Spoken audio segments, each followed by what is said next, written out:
நீங்கள் பார்த்துக் கொண்டிருப்பது உங்கள் விஜய். என் அம்மாவை இழந்து முதல் முறையா மாமாவோட விரல பிடிச்சிட்டு அந்த வீட்டுக்கு வந்தேன். அங்க எனக்கு ஒரு குடும்பமே கிடைச்சது. அப்பா அம்மா ஸ்தானத்துல மாமாவும் அத்தையும் எனக்கு கிடைச்சாங்க. ஆனா அப்போ அப்பா ஸ்தானத்துல மாமா இருந்தாரு, அம்மா ஸ்தானத்துல அத்தை இல்ல.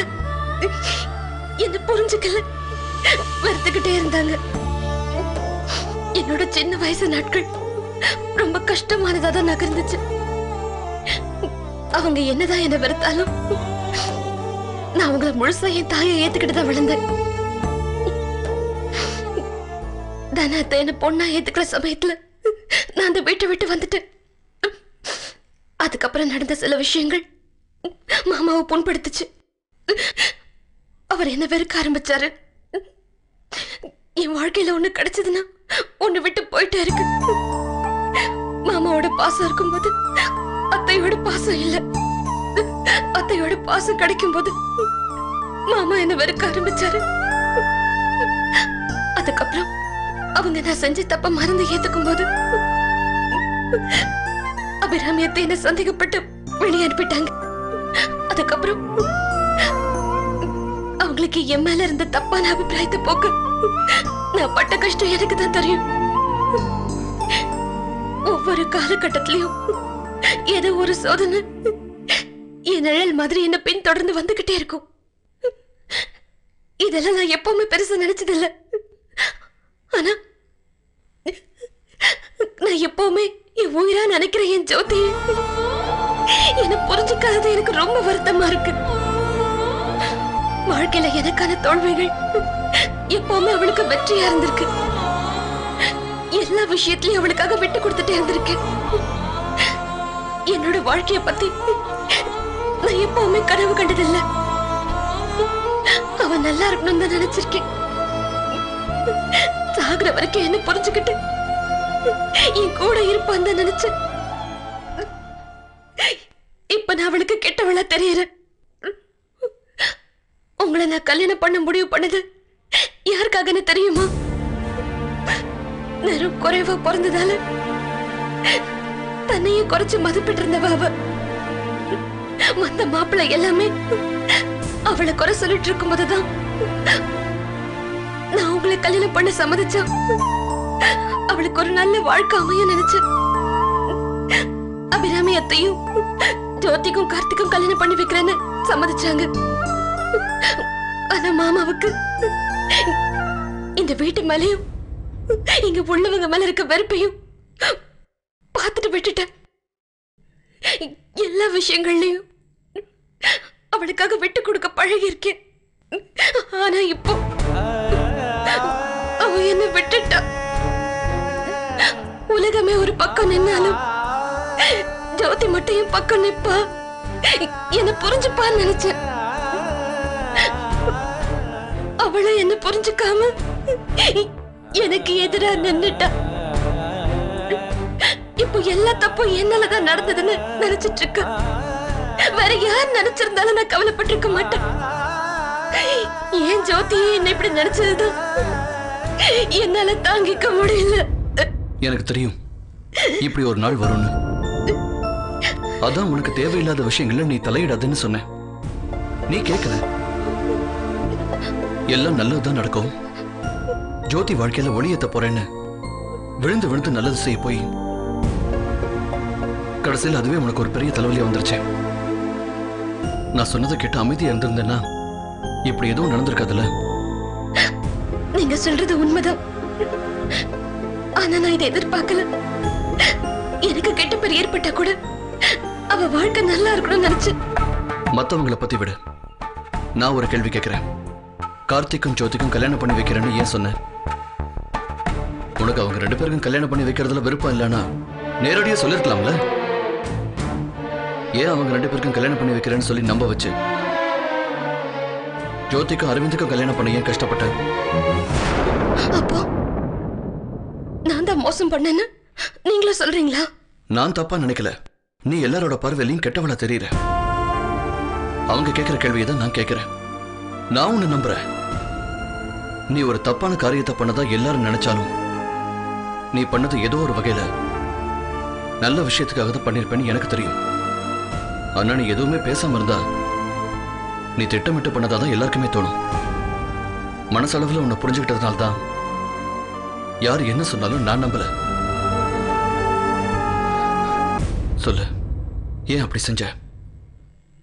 எல்லாரும் சொல்ற மாதிரி ஜோதி இந்த வீட்டுல வாழக்கூடாதுன்னு நினைச்சியா? இல்ல அவ உனக்கு சமமா இந்த வீட்டுல இருக்கக்கூடாதுன்னு நினைச்சியா?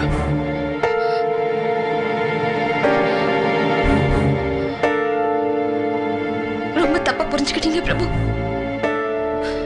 புரிஞ்சுக்கிட்டதுனால தான் கேட்கிறேன், ஏன் அப்படி செஞ்ச? அதுக்கு காரணம் நான் இல்ல, மாமா தான் என்ன இதெல்லாம் பண்ண வச்சாரு. அவருக்காகவும் அவரோட உயிரை காப்பாத்துறதுக்காகவும் தான் இதெல்லாம் செஞ்சேன். புரியல. ஒரு நாள் நான் மாமா வீட்டுக்கு போயிருந்தேன்.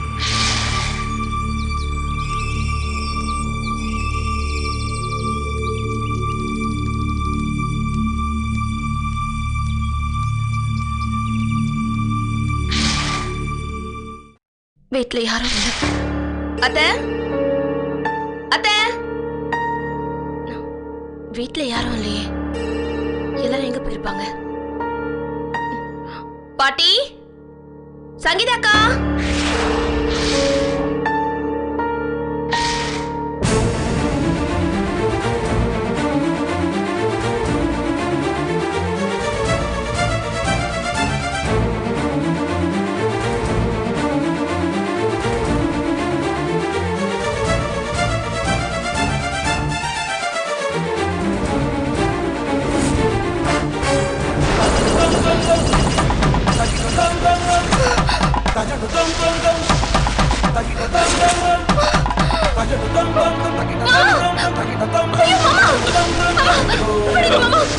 என்ன பண்றீங்க? மாமா சொல்றதை கேளுங்க மாமா, ப்ளீஸ் மாமா. மாமா இறங்குங்க. மாமா விடுங்க மாமா. இறங்குங்க.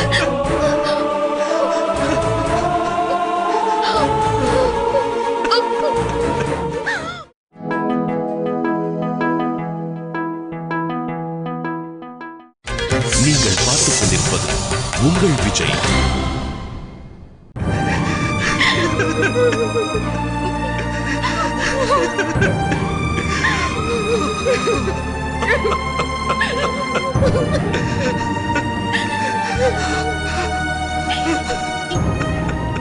என்ன மாமா பிரச்சனை? ஏன் இப்படி ஒரு காரியம் பண்ண துணிஞ்சீங்க?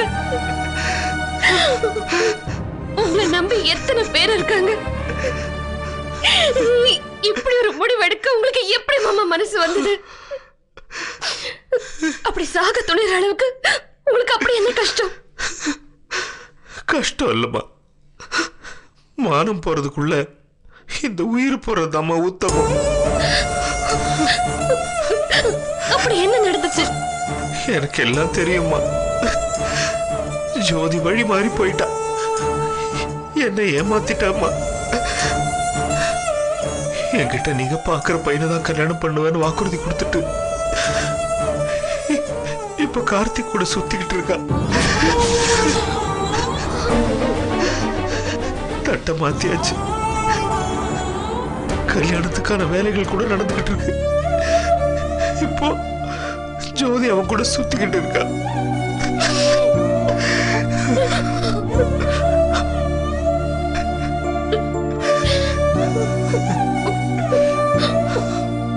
உங்களுக்கு எப்படி? அப்படிலாம் எதுவும் இருக்காது மாமா. அவளுக்காக பறிஞ்சு பேசி சமாளிக்காதம்மா. எனக்கு தெரியும், ஜோதி அவனும் அடிக்கடி சர்ச்சில் சந்திச்சத செல்வம் பார்த்திருக்கான். ஏன், நானே பார்த்திருக்கேன். அவ இந்த குடும்ப மானத்தை காப்பாத்துவாங்கிற நம்பிக்கை எனக்கு விட்டு போயிருச்சுமா. அவன் கூட இப்படி சுத்திக்கிட்டு இருக்கிறவ அவன் கூட ஓடி போறதோ இல்ல வேற மாதிரியான காரியங்கள் பண்ணிட்டா, இத்தனை நாள் நான் காப்பாத்திக்கிட்டு இருக்கிற குடும்ப கௌரவம் மானம் எல்லாம் போயிடும்மா. அதெல்லாம் போனதுக்கு அப்புறம் நான் உயிர் வாழறதுல என்னம்மா பிரயோஜனம்? இதெல்லாம் மீறி அவனை கல்யாணம் பண்ணிக்கிட்டா நல்லா வாழ மாட்டாமா. மனப்பூர்வமா சம்மதிச்சு அந்த குடும்பத்தோட பேசி இந்த கல்யாணத்தை நடத்த எனக்கு உடன்பாடு இல்லம்மா. அந்த குடும்பத்தோட சமரசமா போறதுக்கு எனக்கு விருப்பமும் இல்லை.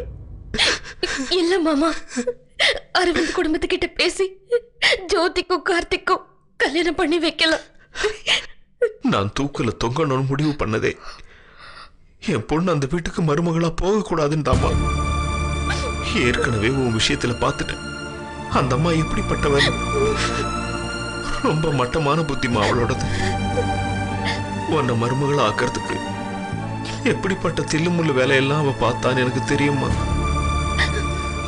அவ பையன் பைத்தியங்கிறத மறைச்சு எல்லாரையும் ஏமாத்தி கடைசி நிமிஷத்துல அவ நினைச்சதை சாதிச்சுட்டா. அந்த அம்மா நேர்மையானவளா இருந்திருந்தா எல்லாத்தையும் மறைக்காம வெளிப்படையா சொல்லி இருக்கணும்ல. அவ சுயநலவாதிமா. அவளுக்கு தேவையானதை மட்டும் பயன்படுத்தி எடுத்துக்குவா, தேவையில்லாததை தூக்கி வீசிடுவா. அப்படி ஒரு கேவலமான மனநிலை அவளது. அவளை நல்லவன்னு காட்டிக்க என்ன வேணும்னாலும் செய்வா. ஏமா, அந்த குடும்பத்துக்கு நீ மருமகளா போனதுக்கு அப்புறம் உன்னை எப்பமா சந்தோஷமா பார்த்திருக்கேன்? யாரோ ஒருத்தன் சொன்னதை நம்பி உன்னை ஒழுக்கம் கெட்டவன்னு சந்தேகப்படல. நீ போராடி உன் நேர்மையை நிரூபிக்க வேண்டியதா போச்சு. அது எல்லா காலகட்டத்திலையும் எல்லாருக்கும் சாத்தியமாகாதுமா. நாளைக்கு ஜோதிக்கும் இப்படி ஒரு நிலைமை வந்துச்சுன்னா அவன் ஏற்கனவே ஒரு பொண்ணோட சுத்தினவன்.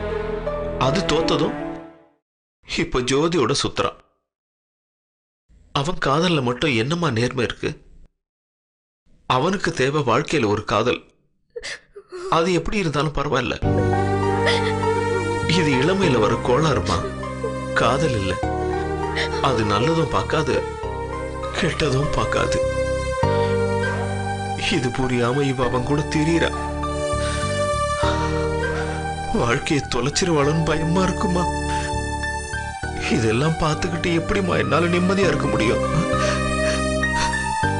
கட்ட மாத்திட்ட. கல்யாணத்துக்கு இன்னும் ஒரு வாரம் கூட இல்லம்மா. இந்த சமயத்தில் அவ இப்படி நடத்துக்கிறா. எனக்கு மனசு உடைஞ்சு போச்சுமா. இனிமே நான் உயிரோட இருக்கிறதுல எந்த அர்த்தமும் இல்லம்மா. தயவு செஞ்சு இந்த மாதிரி ஒரு முடிவை இனிமே நீங்க யோசிக்க கூடாது மாமா. எல்லாமே நல்லபடியா நடக்கும். எல்லாம் நல்லபடியா நடக்கணும்னா ஜோதிக்கும் அரவிந்துக்கும் கல்யாணம் நடக்கணுமா? அது நடக்கும்ன்ற நம்பிக்கை எனக்கு இல்ல. அதை மீறி ஏற்பாடு பண்ணாலும் அவமானப்படுவேங்கிற நம்பிக்கை மட்டும் இருக்குமா? இல்ல மாமா, அப்படி எதுவும் நடக்காது. நான் பாத்துக்கிறேன். ஏம்மா, நான் உயிரோட இருக்கணும்னா ஜோதிக்கும் அரவிந்துக்கும் கல்யாணம் நடக்கணும். நடத்தி வைப்பியாமா? கண்டிப்பா மாமா. எனக்கு ஒரே ஒரு நம்பிக்கை மட்டும் அதிகமா இருக்குமா. ஜோதி நீ சொல்றது கண்டிப்பா கேட்பா. நீ என்ன பண்ணுவியோ எது பண்ணுவியோ எனக்கு தெரியாதுமா.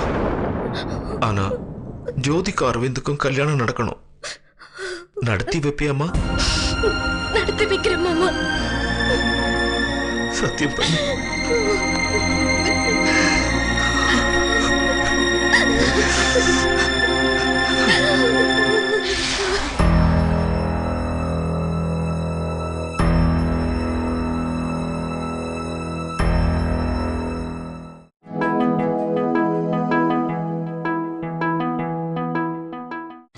நீங்கள் பார்த்துக் கொண்டிருப்பது உங்கள் விஜய்.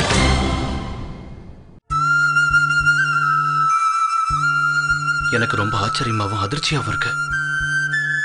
சண்முகராஜன் அங்கிள் இப்படி ஒரு காரியத்தை பண்ண ட்ரை பண்ணாரா? ஏன் இப்படி பண்ண துணிஞ்சாரு? எல்லாருக்கும் அறிவுரை சொல்ற அவருக்கு தற்கொலை பண்றது குழந்தைங்க பண்ற விஷயம் தெரியாதா?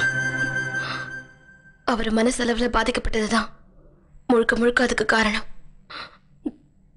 ஜோதியை விட என்ன ஒரு படி மேல வச்சுதான் பார்த்தாரு. அப்பா அம்மா இல்லாத குழந்தைன்னு என்ன அவ்வளோ நேசிட்டாரு. என் வாழ்க்கையில் இப்படி எல்லாம் பிரச்சனை நடந்ததால இந்த குடும்பத்தை பத்தி ஒரு தப்பான அபிப்பிராயம் அவர் மனசுல ஆழமா பதிஞ்சிருச்சு. அதனாலதான் இந்த வீட்டுக்கு ஜோதி வரக்கூடாதுன்னு அவர் உறுதியா இருந்தாரு. இப்ப நடந்த மாதிரி எப்பவுமே நடக்க கூடாதுன்னு ஒரு நல்ல பையனா பார்த்து கல்யாணம் பண்ணி வைக்கணும்னு மாமா ஜோதி கிட்ட வாக்கு வாங்கியிருந்தாரு. அவளும் நீங்க சொல்ற மாதிரி தான் நடப்பேன், நீங்க சொல்ற பையனை தான் கட்டிப்பேன்னு வாக்கு கொடுத்திருந்தா. அதையும் மீறி அவ கார்த்திகை காதலிக்கிறது தெரிஞ்சதும் ரொம்ப காயப்பட்டுட்டாரு. அதுல நொந்து போய் குடும்ப கௌரவத்தை காப்பாத்தணும், அவ வாழ்க்கை நல்லா இருக்கணும்ன்ற நினைப்புல அரவிந்துக்கும் ஜோதிக்கும் கல்யாணம் பண்ணி வைக்கணும்னு ஒத்த கால நின்னாரு.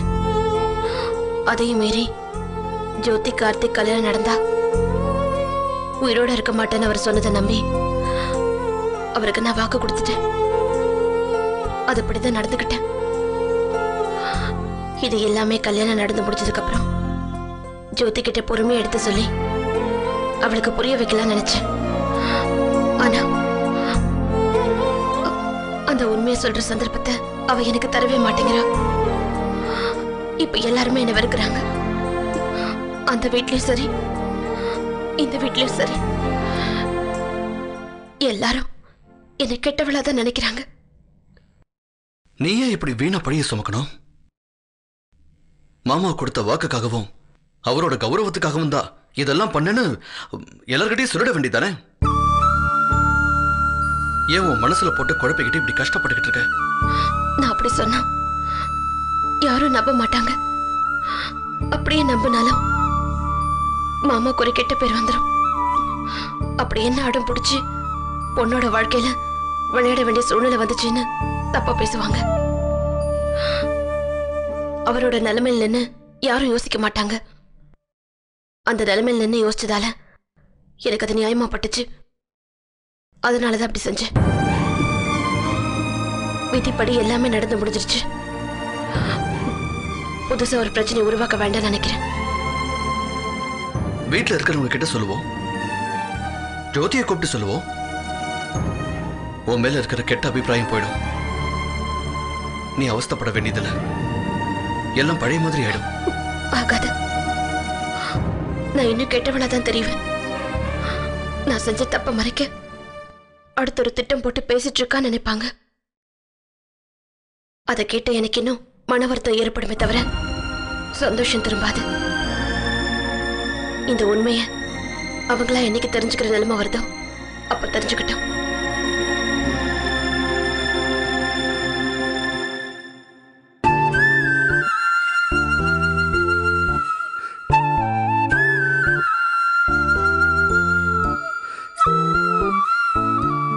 இங்க பார், என்ன வாங்கிட்டு வந்திருக்கேன்னு.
நானாவது பரவாயில்லப்பா, போட்டோலயாவது சிரிச்சிட்டு இருக்கேன். உன்னை பாரு, ஒரு போட்டோல கூட நீ சிரிக்கல, முகத்தை ஒரு வச்சிட்டு இருக்க.